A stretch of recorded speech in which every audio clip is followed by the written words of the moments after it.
प्रक्रिया मिलाकर होता है, जिसमें शिक्ष धातु, शिक्ष माने सीखना, अप्रत्यय सीखना और सिखाना, यहाँ दोनों कार्य होते हैं। एक गुरु जो ज्ञान देता है, एक विद्यार्थी होते हैं जो ज्ञान प्राप्त करते हैं। गुरु गुकारेश, गु से अंधकार, रुकारेश प्रकाश, जो अंधकार अज्ञान रूपी अंधकार से हमें प्रकाश रूपी ज्ञान की तरफ ले जाए, वही गुरु। बच्चा विद्यालय में आता है तो वह एक कोरे कागज के समान होता है, जैसे सादा कागज हो, उसमें कुछ ना लिखा हो, और लेकिन जब जाता है, जब विद्यालय में उसका प्रवेश होता है तो वह एकदम कोरा कागज, उसमें कुछ नहीं अंकित होता, और लेकिन जाता है तो वह सेवा के योग्य बन जाता है। कैसे? यही विद्यालय से पढ़े लिखे हम लोग भी शिक्षक हुए, अभी आज हुए, इसके पहले आप लोगों जैसे शिक्षार्थी ही थे, तो विद्यालय से ज्ञान अर्जन किए और उसके बाद धीरे धीरे हम लोग सेवा के योग्य बन गए। आज आप लोगों को ज्ञान देना और ज्ञान देना, इससे बढ़िया दान कोई नहीं होता। कहा गया है ज्ञानम मनुजस्य तृतीय नेत्रम, ज्ञानम मनुजस्य तृतीय नेत्रम, ज्ञान को मनुष्य का तीसरा नेत्र बताया, जिसके द्वारा ज्ञान से ही कहा गया एक श्लोक, चारह पश्यन्ति राजाना शास्त्रे पश्यन्ति पंडिता गावः पश्यन्ति गंधेन चक्षुर्भ्याम इतरे जना। चारे ही पश्यन्ति राजाना, जो राजा लोग होते थे, अपनी जानकारी लेना होता था तो जाके खुद नहीं देखते थे, चारे उनके अनुचर होते थे, उनके द्वारा वो जाके जानकारी लेते थे। चारे पश्यन्त राजा, शास्त्र ही पश्यन्त पंडिता, जो विद्वान लोग होते हैं वह शास्त्र के द्वारा उसका उचित अनुचित क्या होता है उसकी जानकारी देते हैं। गावा पश्यन्त गंधे, गायें जो होती गंध सूंघती है नीचे, तो उससे उनको ज्ञात हो जाता क्या अच्छा है क्या बुरा है। चक्षुर्भ्याम इतरे जना, और आंखों से नॉर्मल लोग देते हैं, जो साधारण लोग होते हैं। तो इसलिए विद्यालय ऐसा स्थान है जहाँ आदमी अनेकों प्रकार की ज्ञान, यहाँ से कोई अधिकारी, कोई शिक्षक, कोई वैज्ञानिक, कोई विद्वान, कोई किसी न राजनीतिक, अनेक क्षेत्रों में आदमी ज्ञान प्राप्त करके जाता है। और वह यहाँ आता है कोरे कागज से और जाता है तो उसके मस्तिष्क रूपी दिमाग में अनेकों प्रकार की विद्याएं, ज्ञान, अच्छा बुरा जो कुछ होता है सब अंकित हो जाता है, और बाद में आदमी जिस तरफ अपने को ले जाना चाहता है उसी चीज में प्रयास करता है। और ज्ञान देना, इससे बढ़िया कोई दान नहीं, क्योंकि कहा गया है, गोस्वामी बाबा श्री रामकृष्ण मानस में लिखे हैं, परहित सरिस धर्म नहीं भाई, पर पीड़ा श्रम नहीं अधमाई। परहित दूसरे के हित करने जैसा कोई धर्म नहीं, परहित सरिस धर्म नहीं भाई, और पर पीड़ा दूसरे सताने जैसा कोई पाप नहीं होता।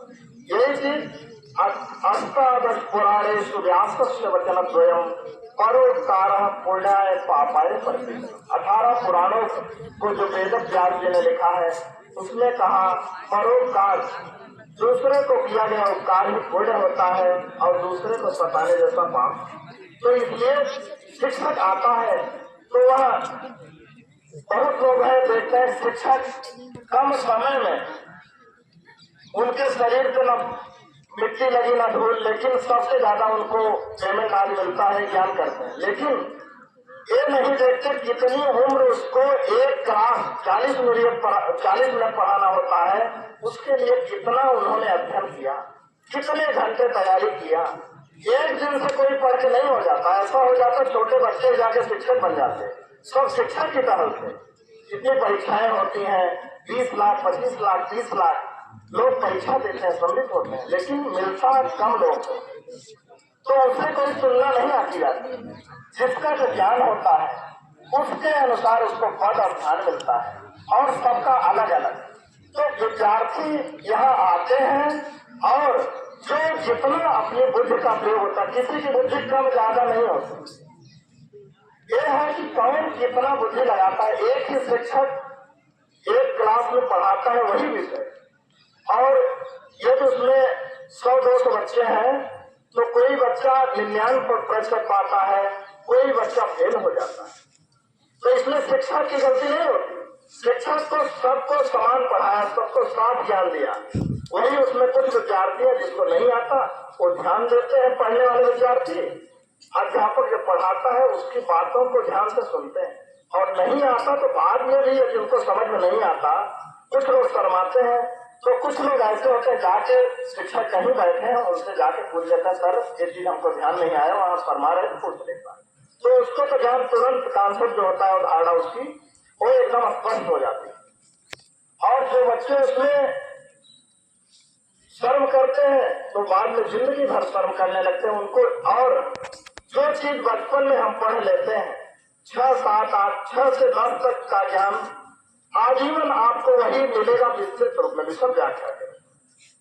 और यदि कोई भी आप कंपटीशन या 6 से 12 तक बच्चा जो बढ़िया सा पढ़ लिया है तो कोई भी आधुनिक परीक्षाएं जो हो रही, चाहे पुलिस की भर्ती अभी की 31 तक परसों तक हुआ है, तो उसमें कोई पेपर आप देख लीजिए, आप लोग 25-30 क्वेश्चन साधारण लोग हल कर सकते हैं या जान सकते हैं कि कहीं न कहीं हम पढ़े हैं। कितना नॉर्मल 70-80% ऐसा होता है 6 से 12 तक के कोर्सों पूरा होता है, और कुछ विशद व्याख्या के रूप में होता है जिसको हम थोड़ा पढ़े रहते हैं, ज्ञान नहीं होता। तो जितना ही विद्यार्थी ज्ञान को अर्जन करेगा और उसके बाद वही विद्यार्थी धीरे धीरे सफलता की ओर अग्रसर होता है। इसीलिए विद्यालय को कहा गया शिक्षार्थ आइए सेवार्थ जाइए। यहाँ से शिक्षा पूरा कागज होता है, लिख के जाइए और आप सेवा के योग्य बनिए। और हम शिक्षकों की बच्चों की तरफ से यही शुभकामना होती है कि हमारे सभी बच्चे उच्चतम शिखर पे हमेशा आसीनस्थ हों। धन्यवाद। धन्यवाद सर। कल जो है आप लोग जिस कक्षा में बैठते हैं, हर कक्षा जो है किसी महापुरुष के नाम से है ना? तो उन महापुरुष के जो जिस कक्षा में बैठते हैं, जन्म मृत्यु और उपलब्धियां, उनकी उपलब्धियां, उनका योगदान, इसको तैयार करके आएंगे। ठीक, करे जाओ।